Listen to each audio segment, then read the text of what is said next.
જૂનાગઢ જિલ્લાના વિસાવદર તાલુકાના લીંદ્રા ગામે રામદેવ પીર આશ્રમમાં મહંત દ્વારા લોક કલ્યાણ અને ગૌરક્ષાના ઉમદા હેતુથી અત્યંત કઠોર તપસ્યા કરવામાં આવી રહી છે। ધગધગતા નવ અગ્નિકુંડની વચ્ચે અર્ધનગ્ન શરીરે બેસીને મહંત પ્રભુ ભક્તિમાં લીન છે।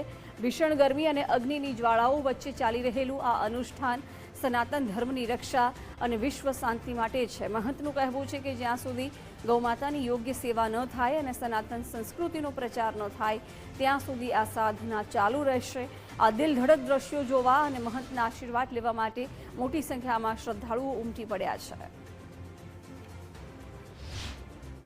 ઈશ્વર આગળનો એક સંકલ્પ છે મારો, ઘણો જૂનો સંકલ્પ છે।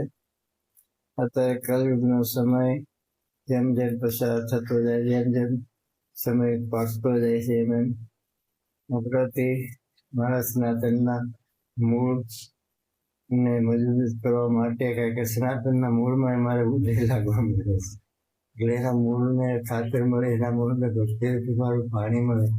મારે તપસ્યા રૂપી જે કંઈ મારા સનાતન માટે થઈ શકે તે કરું છું। બાપુ વર્ષો થયા આ ચૈત્રી નોરતામાં અનુષ્ઠાન કરે અને નવ ધૂણી તાપે, ચારી કોર અગ્નિના ગોળા હોય અને વૈષ્ણવ બાપુ બેઠા હોય। એ એક સનાતન ધર્મના રક્ષણ માટે, આપણા રક્ષણ માટે અને ગૌ માતાના રક્ષણ માટે આવો એનો ભાવ, ભક્તિ। અને અહીંયા રામદાસ બાપુએ અનેક પ્રસંગ કરેલા,